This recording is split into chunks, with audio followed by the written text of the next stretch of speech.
Ari, can you hear me? Can any of you out there hear me?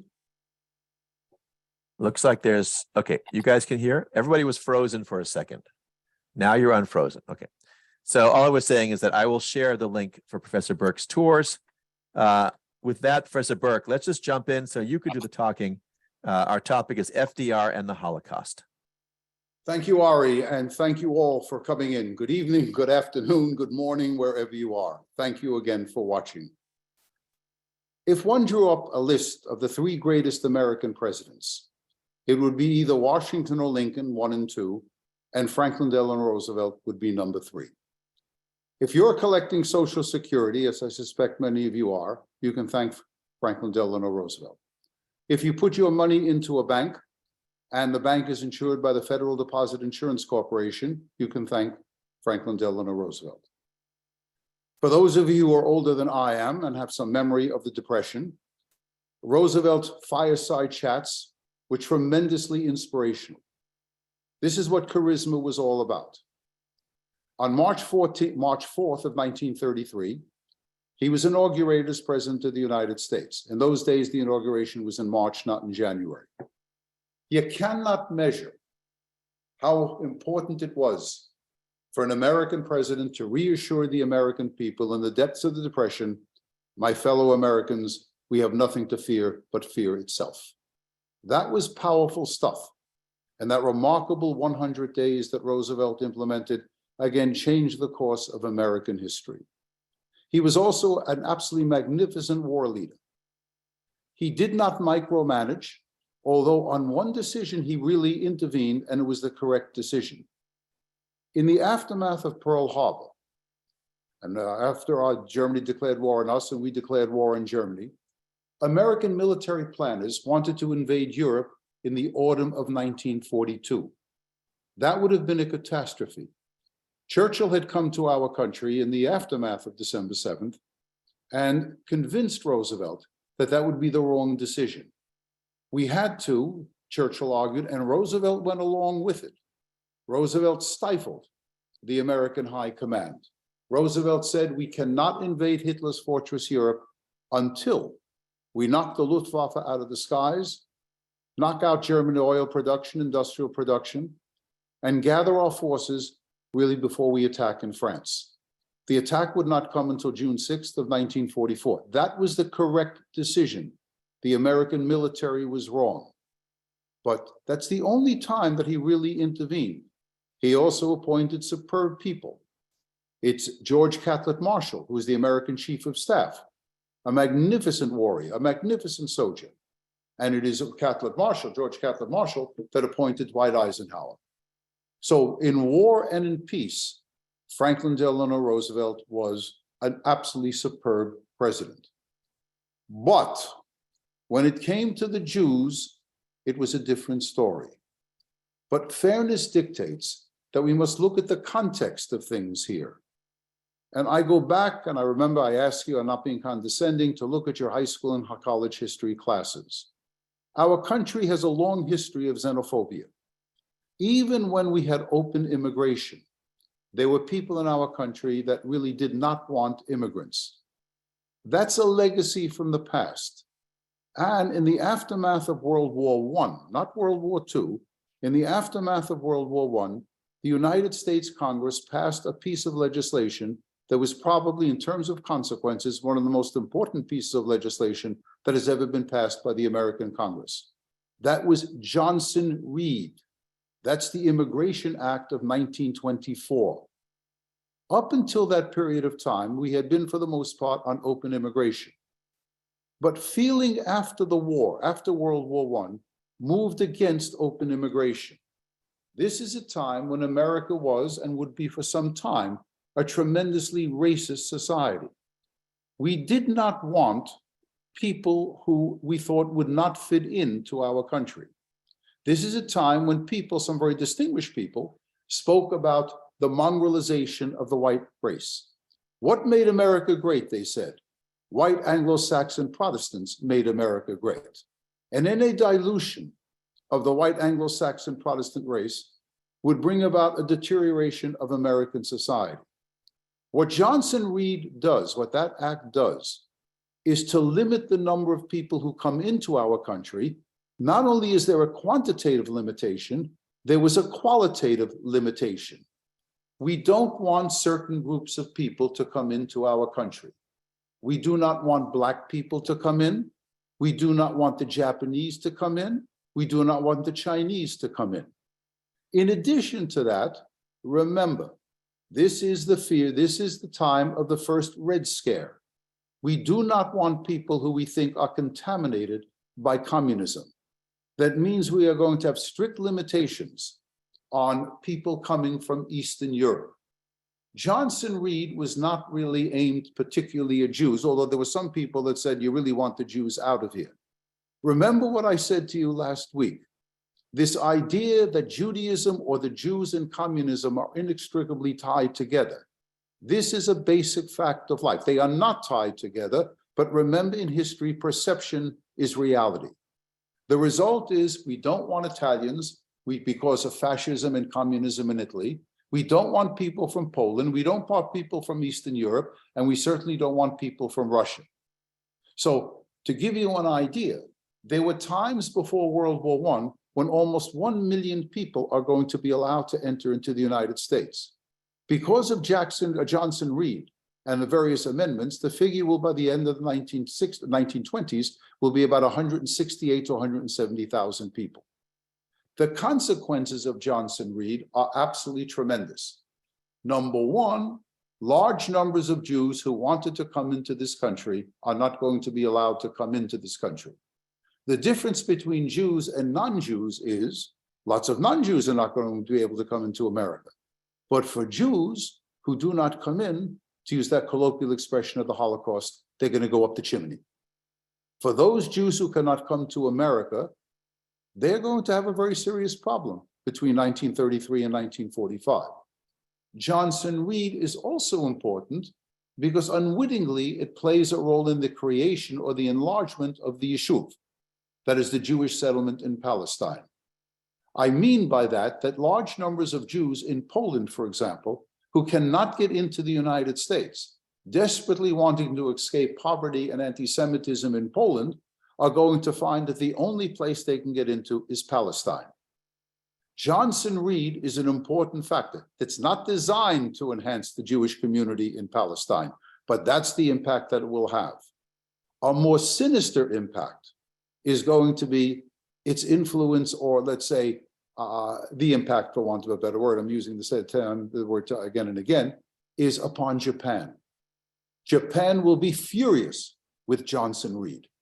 And any discussion of the growing tension between the United States and Japan in the interwar period, part of the tension is going to be Johnson Reed, a belief that they are considered by the United States to be an inferior people, to be a nasty people, a tricky people, a people that cannot be trusted. Once again, any discussion of Johnson Reed and is in terms of its impact, it has to have an impact. It did have tremendous influence on Japanese-American relations. But that's only part of the story. There is, as you are well know, you well know this, I'm sure, that there is, in the interwar period, a tremendous growth of anti-Semitism in American society. There are only 3 times in American history in which men and women of influence and affluence endorsed anti-Semitism. And one of the things that we have learned about anti-Semitism is particularly it is when there are men and women of influence and affluence who endorse it. The first time is, of course, in 1862, when General Ulysses S. Grant influenced or implemented Order Number 11, expelling Jews from certain parts of the Tennessee Valley. I think I may have mentioned this to you before, and that is what happens is, of course, a group of men from Paducah, Kentucky, they make their way to the White House, and that great man, Abraham Lincoln, rescinds Order Number 11. Up until that period of time, up until the interwar period, this is the only time in American history when a prominent American endorsed anti-Semitism. But in the interwar period, it is a different story. 3 famous Americans are going to be virulently and blatantly anti-Semitic. The first one, of course, is Henry Ford. If you drove a Ford off the lot in the 1820s and opened up the dashboard, you would get a free copy, hoping that you would subscribe to his weekly newspaper. You would get a copy of the Dearborn Independent. The Dearborn Independent was bought by him, and he used it again to advance his own interests. He published in the Dearborn Independent a serialized story called The International Jew. This was an American version of the most important anti-Semitic document in modern history. That's the Protocols of the Wise Men, or the Protocols of the Elders of Zion. That was a forgery. It was made or forged in the bowels of the Okhrana. That's the Russian secret police in the period of the Tsars. In 1901 and 1902, this document was made. Allegedly, it was the secret minutes of an underground conspiratorial Jewish organization that wished to create Jewish hegemony over the planet. Ford took that. It was serialized in his newspaper, the Dearborn Independent, as the International Jew. We are not talking about an insignificant man. For those of you that ever read, back in your high school days, Aldous Huxley's Brave New World, remember his calendar. It's the year of our Ford. Ford was a great American hero. The assembly line production, the building of the Model T, the building of a car that ordinary Americans could afford. This was very important. And he put his money and prestige in behalf of anti-Semitism. Here I tell you, these are the limits of the historian. I can tell you what Ford did. I can tell you the impact of what he did. I cannot tell you, nor can anybody tell you, why Ford was an anti-Semite. Be wary of any historian that tells you he knows, maybe he had an interaction with the Jewish businessmen, maybe he didn't like the unions and so on. But in the crunch, we do not understand why Ford did not like Jews. But whatever the reason may be, he had enormous influence. So much, in fact, that at the Nuremberg trials, in the aftermath of World War II, at the Nuremberg trials, one of the men who was in charge, the Gauleiter of Vienna, and a man who was in charge of the Hitler Jugend, the Hitler Youth, a man who spoke a fluent English, was asked at the Nuremberg trials, where did you learn your anti-Semitism? And in contrast to the others who said they had read Mein Kampf and they listened to their Führer, he of course said that, but he said, I had American relatives and they sent my family copies of the Dearborn Independent. That's where I learned to hate the Jews. So both in America and outside of the United States, Ford had a great deal of influence. The second man was probably America's greatest hero before the Second World War. And that, of course, was Charles Lindbergh, the man who had flown across the Atlantic. Lindbergh was more sophisticated than Ford. And Lindbergh also looked the part. Tall, thin, blonde hair, blue-eyed, a handsome man. And although he didn't speak much, when he did, he was an articulate man. His anti-Semitism was not blatant. What he did was to talk about a group of Americans who were more interested in their co-religionists in Europe than they were in the welfare of the American people. He was an anti-Semite. He also was very much attracted to Nazi Germany, as a number of Americans were in the 1930s. He struck up a relationship with Hermann Göring, who was the head of the Luftwaffe. Göring was probably Germany's greatest surviving ace after the Red Baron had been shot down. Göring was probably the greatest surviving air ace. They had a good relationship. There was some evidence to suggest that Lindbergh had a mistress in Germany, at least one mistress, and fathered a number of children. Whatever it was, he became very, very much attached to Nazi Germany and believed that the Jews were warmongers, that the Jews were trying to really get the United States into a war that the United States had no interest in getting into. And the result was he became the champion of the American First Movement. That is the champion of American isolationism. And he too had an impact. But the man who had probably the greatest impact of them all in terms of being listened to and being, let's say, observed by the American people, for those of you that come from Detroit, that of course was Father Coughlin. Every Sunday evening, it is believed that over a month, he spoke every Sunday morning, every Sunday evening, It is believed that 10 million Americans, he's the first radio priest. He spoke about the Jew deal. He spoke about how the Jews were responsible for the Depression. The Jews were responsible for communism. The Jews were responsible for a multitude of evils. These men had enormous influence. And probably even without that, anti-Semitism was alive and well. The polling data from the 1930s would chill the socks off of you, in which Americans were asked in one poll, do you think we in the United States should have an American version of the Nuremberg racial decrees? And in one poll, 20 to 25% of the American people said yes. So Americans were, a large number of Americans were indeed anti-Semitic. The only thing that is worse than that is if you look at American polling data from the 1930s, but what Americans thought about Black people, that's off the charts. We are talking about a different America in this period of time. And for those of you that come from Manhattan or have an experience on the Upper East Side of Manhattan, the area known as Yorkville, this was the home of the German-American Bund.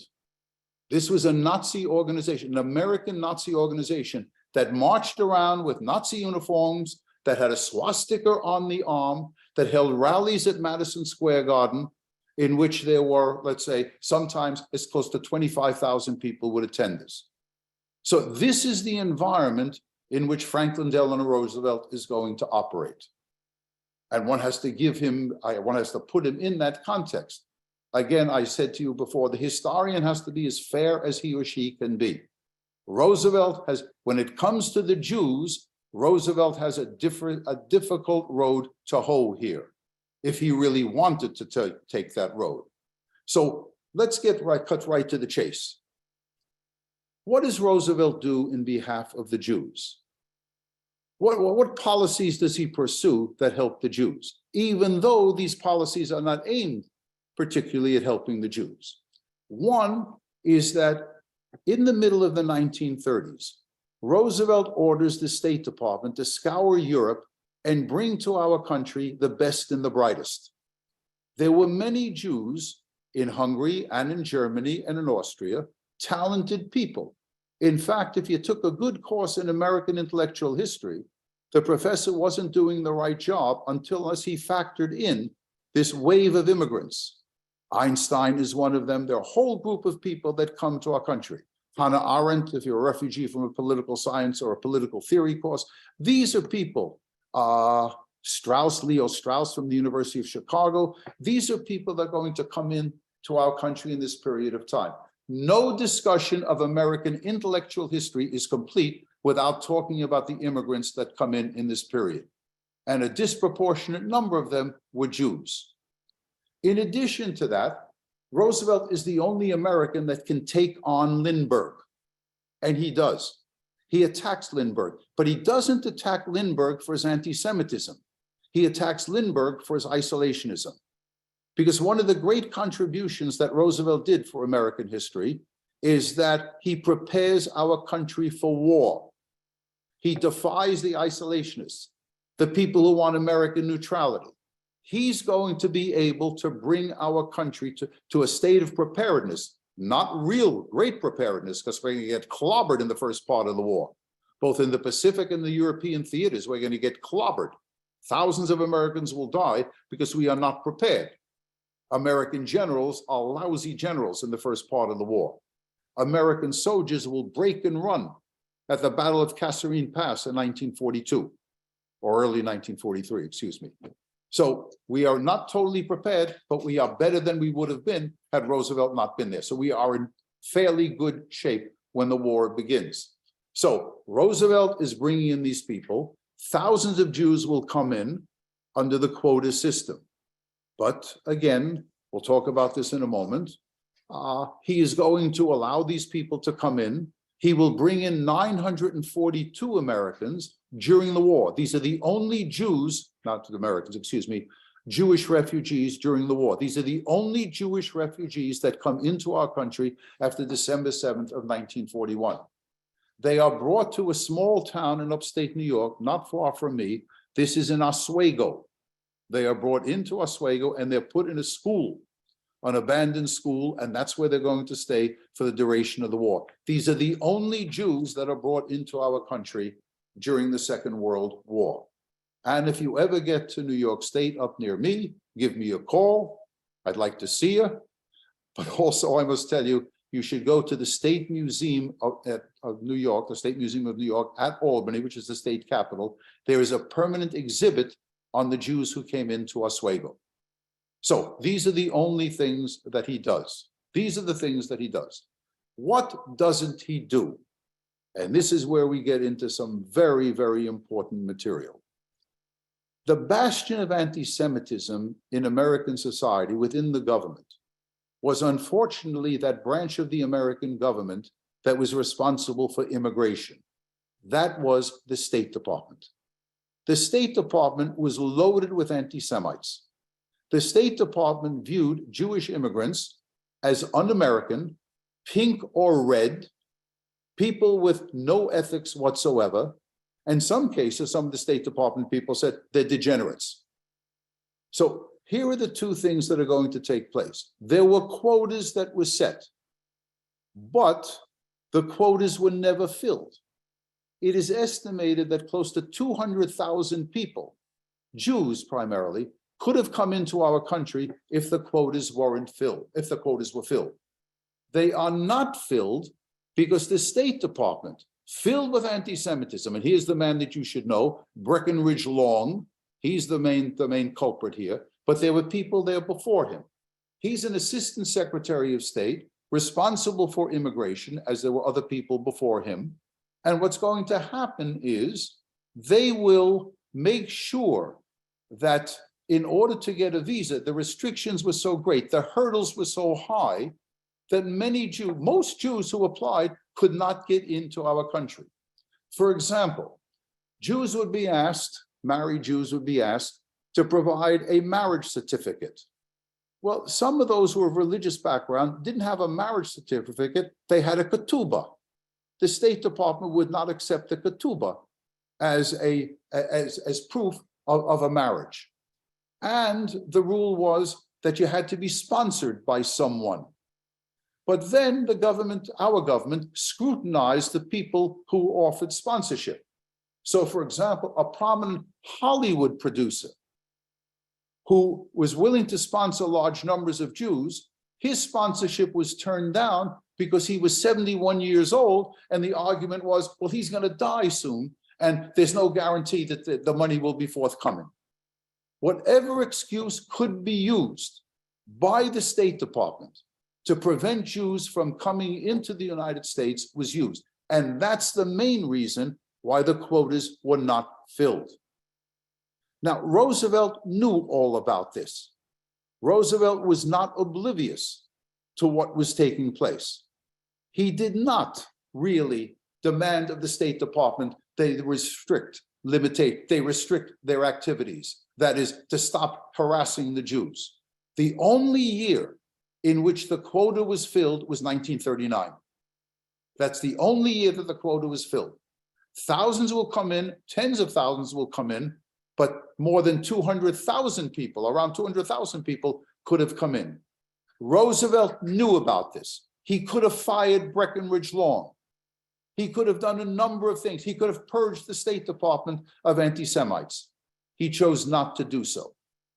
In addition to that, he did not pressure neutral countries to allow Jews to come in. He could have done that. We had leverage upon some of these neutral countries in Latin America, upon Spain, and upon Portugal. He could have done that, but he chose not to do so.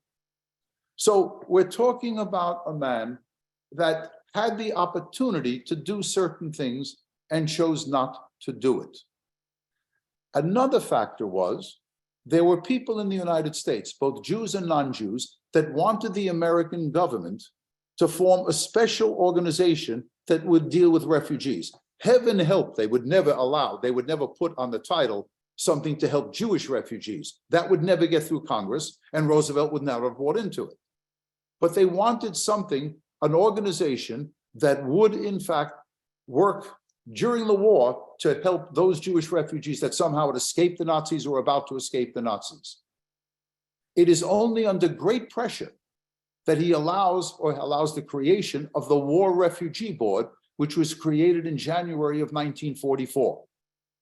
That War Refugee Board is estimated to have saved somewhere between 150,000 and 200,000 Jews, which begs the question, what would have happened if something like the War Refugee Board had been created 6 months, a year, or a year and a half earlier?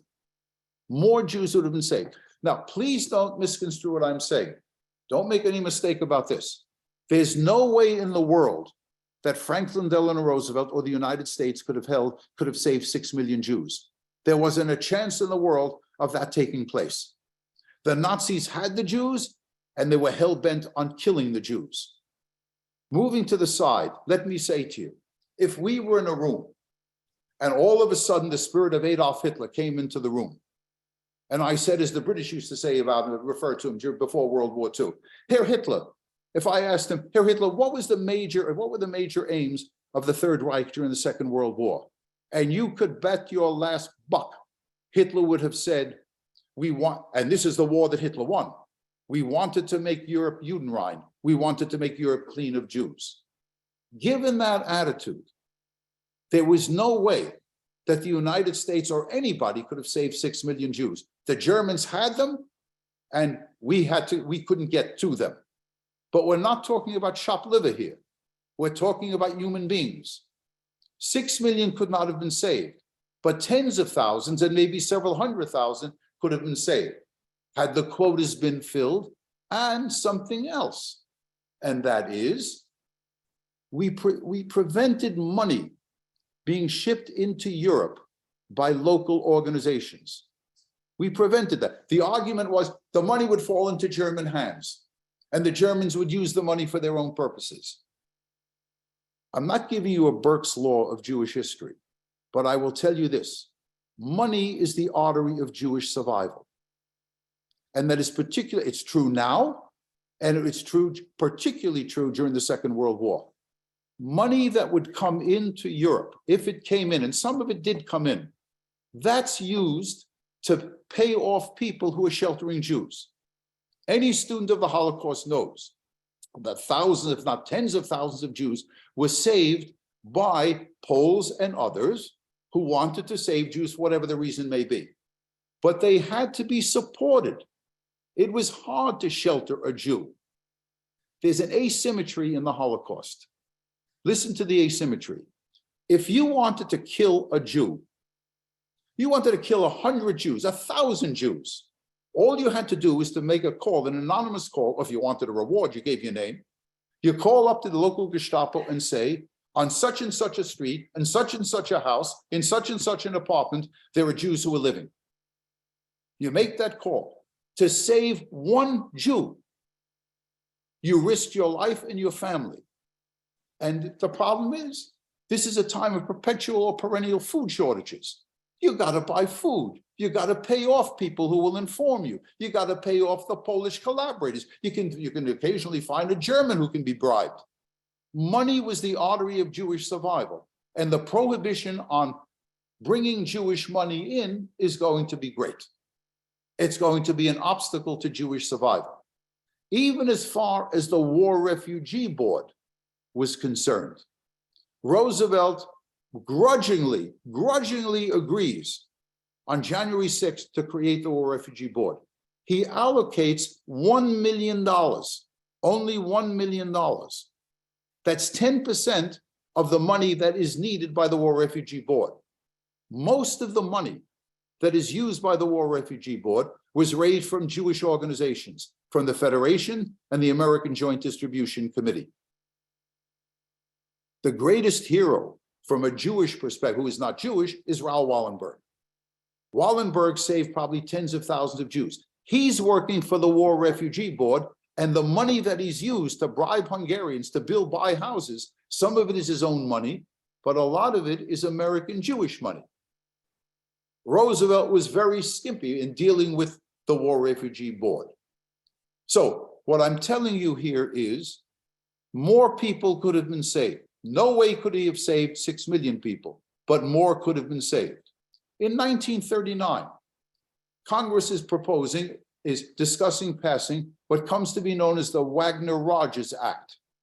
That is an act to bring in 20,000 Jewish children from Germany.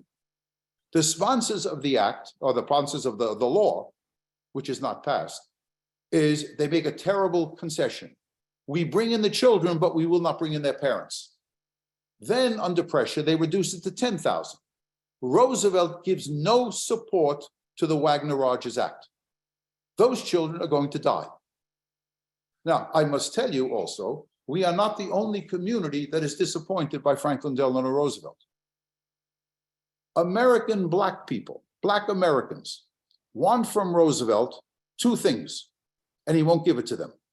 One, they want an anti-lynch law, a federal anti-lynch law bill. Between 1880 and 1940, what we know of is that over 3,000 Black Americans were lynched. That doesn't include the people that were lynched we don't know about. That doesn't include the Black men that were castrated, the women that were raped, and so on. Black and Jewish organizations want a federal anti-lynch law bill. He will not do it. Roosevelt, in the words of Churchill, Roosevelt follows public opinion. He does not lead public opinion. There's another group of Americans, Polish Americans, are disappointed. And that the reason is because, again, more history than you ever wanted to know. You got to forgive me for this. In April of 1943, a German reconnaissance patrol in the Katyn Forest comes across mass graves in which there are 20,000 Polish officers. I may have mentioned this to you last week. Each one has a bullet in the back of the neck. The German forensic pathologists go over it. They look at the bodies and find out that the bodies were killed. These people were killed in the summer of 1940. This is important. The Germans didn't invade the Soviet Union until June 22nd of 1941. These people were killed by the NKVD, by the Soviet secret police on Stalin's orders. Polish Americans go to Roosevelt. You're going to meet him. You're going to meet Stalin at Yalta. Raise the issue. He raises the issue. Stalin says, "You believe that Nazi bastard Goebbels who put it on the radio? Don't bother us. When is your second front coming?" And that's the end of it. Roosevelt never touches the issue again. Roosevelt was the consummate politician. Given the anti-Semitism in American society, what I talked to you about, he's not going to push the envelope. He doesn't use what his distant cousin Theodore Roosevelt used to say, the Oval Office is the world's greatest bully pulpit. He doesn't try to influence American public opinion. He doesn't do it. He sees the anti-Semitism and he thinks it will jeopardize his New Deal policy.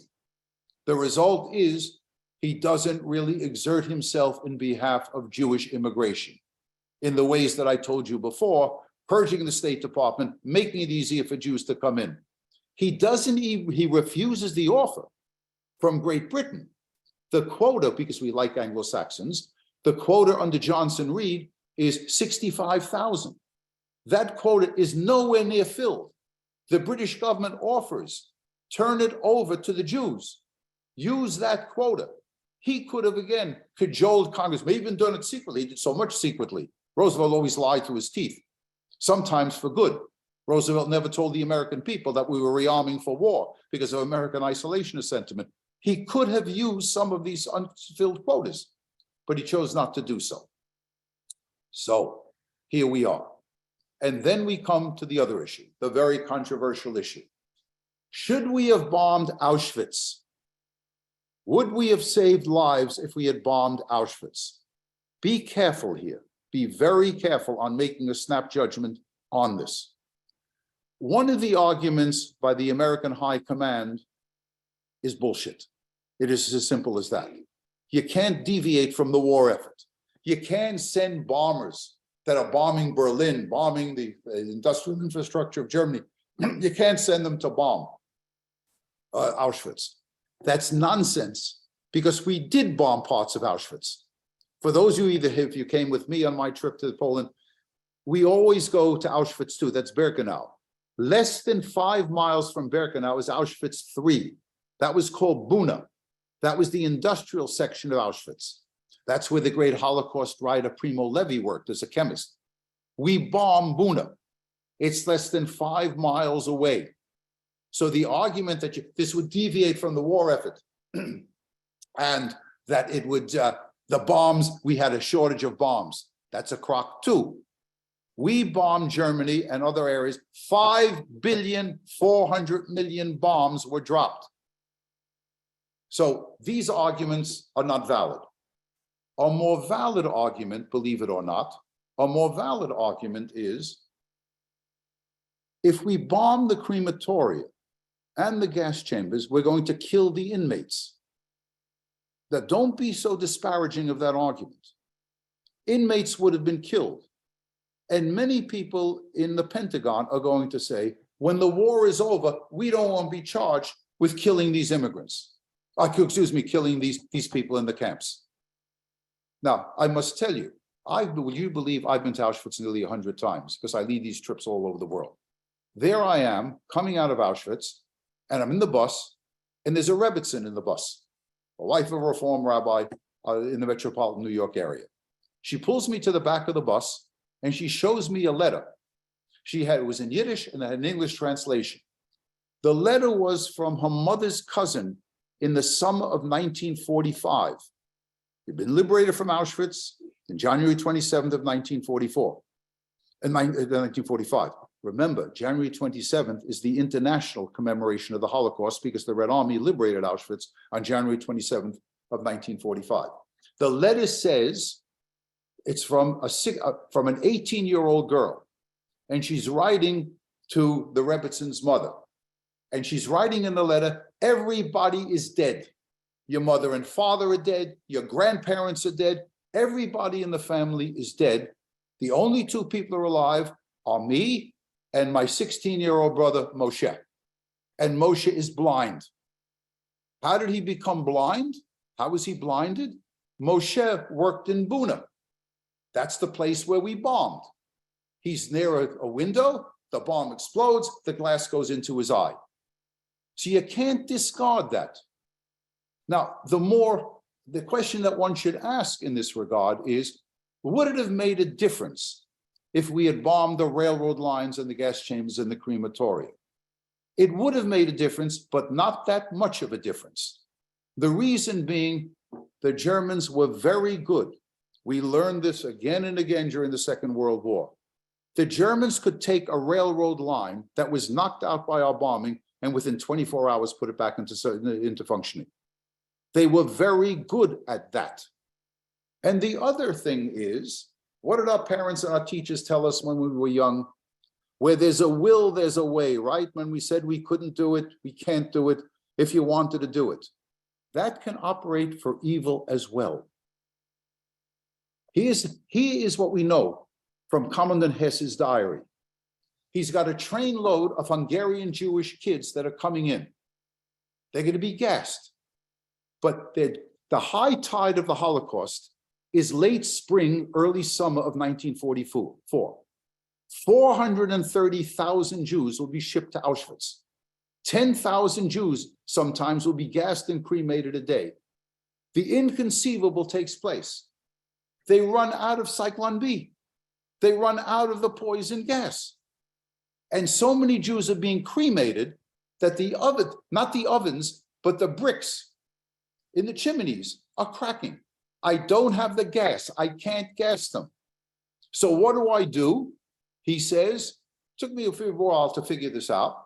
I send the inmates out into a nearby forest. They chop down trees.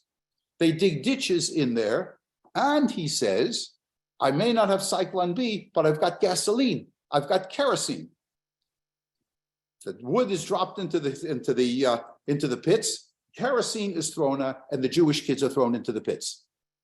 And he says, our soldiers showed great humanitarian sentiment because when the Jewish boys and girls were crying, the German soldiers took their rifle butts, hit them over the head, rendered them senseless, and then threw them into the fires.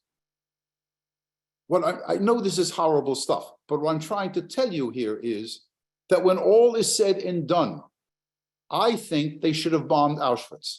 I think they should have bombed the railroad lines. They would have saved some Jews. They would have slowed down the killing process. But once again, do not think that this was a panacea. It would not have saved large numbers of Jews. And then it raises another issue. I know we're running close to time here, but listen to me, please, very carefully. It's an issue of our time, and it's an issue that you and your children, your grandchildren are going to face. Can you justify the loss of men and materiel, soldiers and materiel, for humanitarian causes? Do you understand what I just said to you? Can you justify the loss of planes and pilots and crews? Because the fact of the matter is, the American people are not told this during the war, our air losses are tremendous.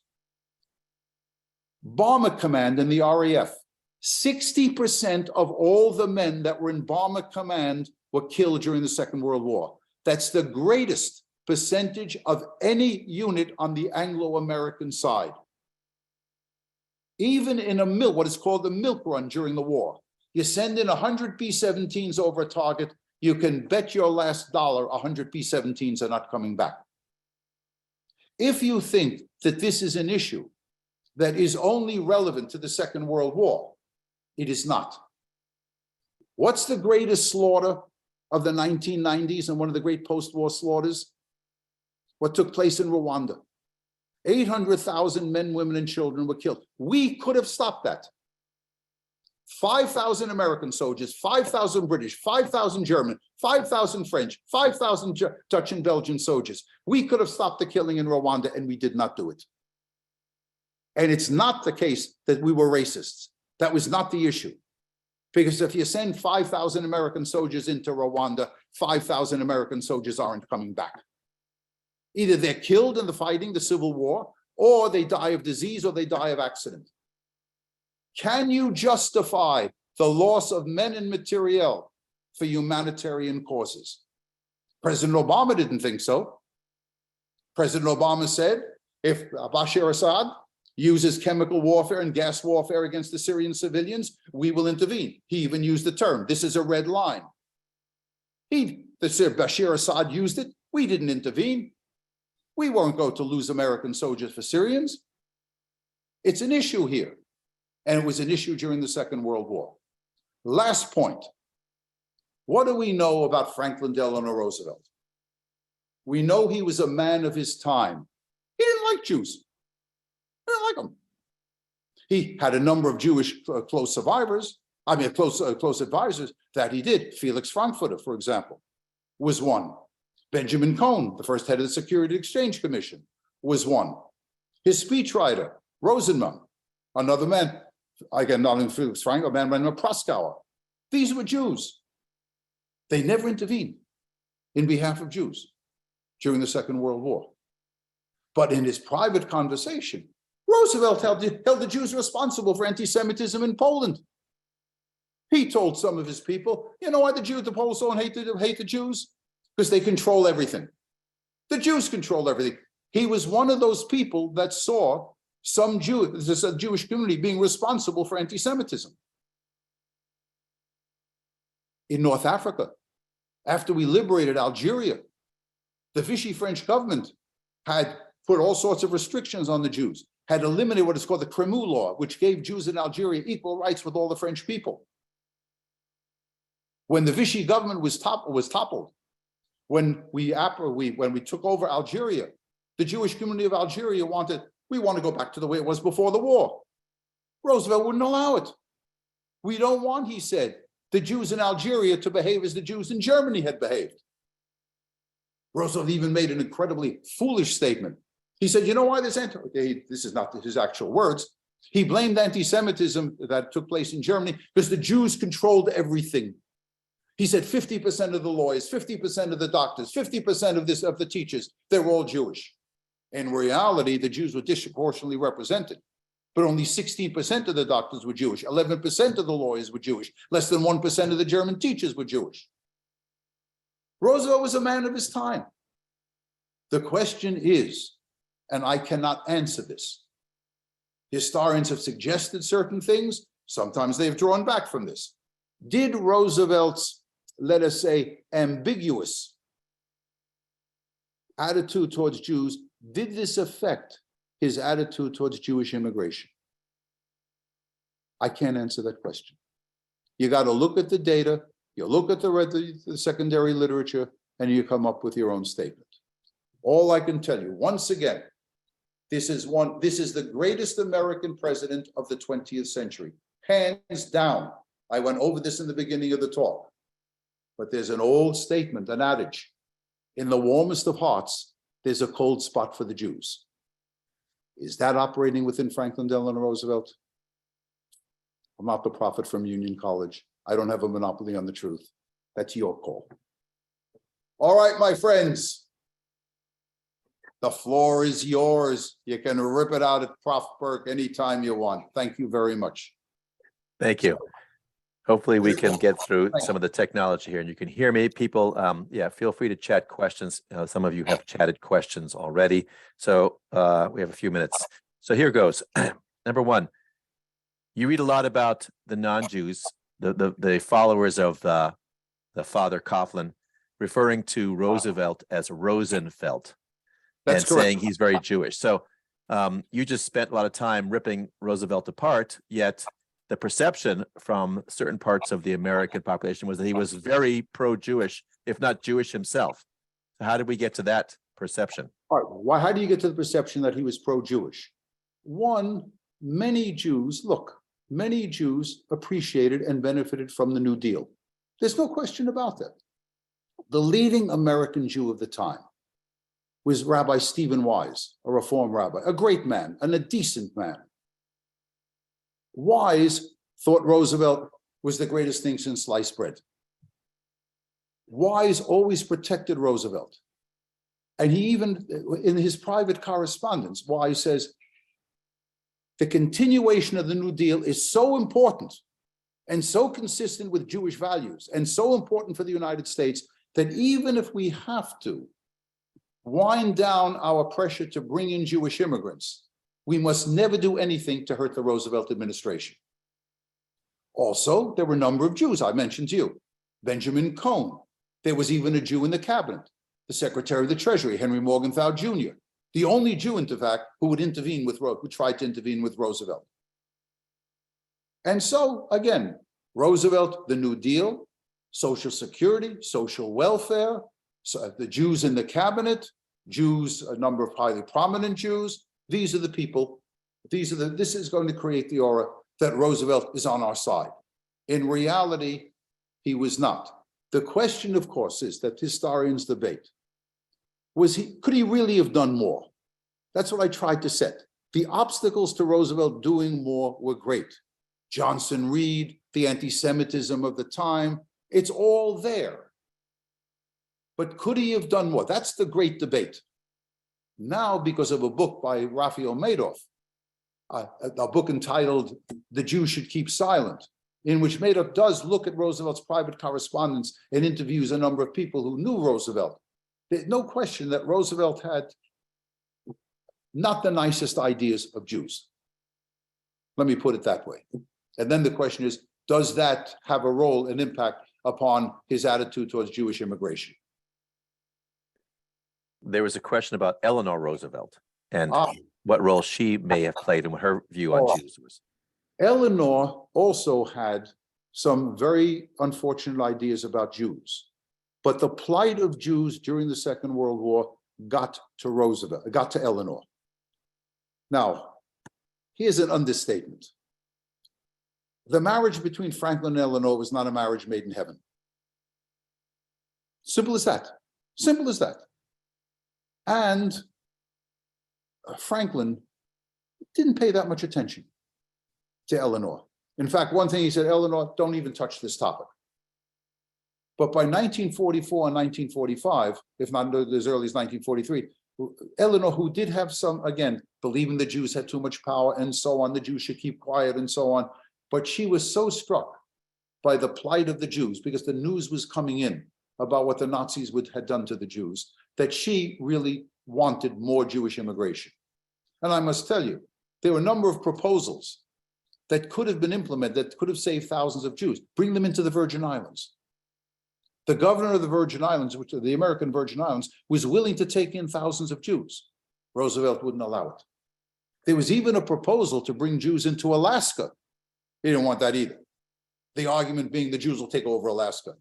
And the interesting thing is that some of the leading Jews, like Stephen Wise, not only did they support Roosevelt to the point where they would wind down on occasion their support for Jewish immigration, they were always worried about anti-Semitism. So, for example, when it came to Alaska, even to the Virgin Islands, the fear that Stephen Wise had, well, the American people will say the Jews are taking over American territory. Remember, perception is everything here. Perception is reality. Go ahead, Ari. Are there any more? Of course, there's lots of questions for you. Ken Burns and the series that came out, did you get a chance to watch it, and what were your thoughts about it? I saw the Ken Burns series. Look, Ken Burns is the greatest American film documentarian. There's no question about that. I've seen a number of his documentaries. I think the people that he chose, the historians that he chose to speak, were too apologetic for Roosevelt, in behalf of Roosevelt. They took the position that many historians do still to this day take, and that is his heart was in the right place. He tried to do things for the Jews, but the obstacles put before him by Congress, by anti-Semitism in America and American isolationism wouldn't allow him to do this. I tried in this lecture to suggest that that was not the case. So I think this is, of all the documentaries that he has put together, I think this was not the best. Okay. America First. So people who do not study history may have been surprised to hear that America First was the motto that was in America in the 1920s and the 1930s. And now it came back, obviously, with the Trump administration. So as a historian, when you started to hear that, how did that make you feel? And how do we forget? And it's just surprising to me that this came back as the main mantra of our time. You know, when I heard it for the first time, it bothered me because it brought back, it was linked with anti-Semitism in that period of time. But, you know, the argument that America should, I thought it was an unfortunate use of the term because of the history. But you know what? Nobody remembers the history. I must tell you this. I must tell you, I have a good job. And Union College, you can see, that's the background behind me, is a very, very pretty place. It's a good place to be a professor of history, or to be an academician. It's a nice life for the most part. But there's one bad thing about it, especially if you teach history. And the bad thing about teaching history is nobody knows anything. And so people just don't understand what had taken place. They just don't understand what had taken place. They don't know about American First. My students, believe it or not, I have students, remember we're in 2022, I have students that are born in 2003, 2004. They think history begins in 2005. They don't know what happened in the past. So it's a problem. So while for someone like me who knows, and other people who know the history, I'm not the only one that knows the history, American First really didn't sound very good. But for most Americans who want to champion the cause of the United States, it was a fine thing. I don't think it was a fine thing, but Americans we're patriots. Americans are patriots. They want America to be the first and the greatest country in the world. I can understand that. There's a question about Jan Karski and his meeting with FDR and what happened and why that didn't have an effect. Karski was a Polish courier. He is sent out to London. They smuggle him out of Warsaw and they send him to Poland. Excuse me, they send him to London and eventually to the United States to plead the cause of Poles and Jews in German-occupied Poland. Now, he goes to London and he comes to meet with Roosevelt. Roosevelt listens to him and doesn't say a word. Doesn't say a word. He also meets with Felix Frankfurter. And Frankfurt, he tells, because Karski had disguised himself as a Ukrainian soldier. He was Polish, but disguised as a Ukrainian soldier, and goes into the Warsaw Ghetto. So he knows the horrors of the ghetto. He also went into a Nazi extermination camp. He saw the Jews being gassed. And when he tells this to Frankfurter, who is sympathetic,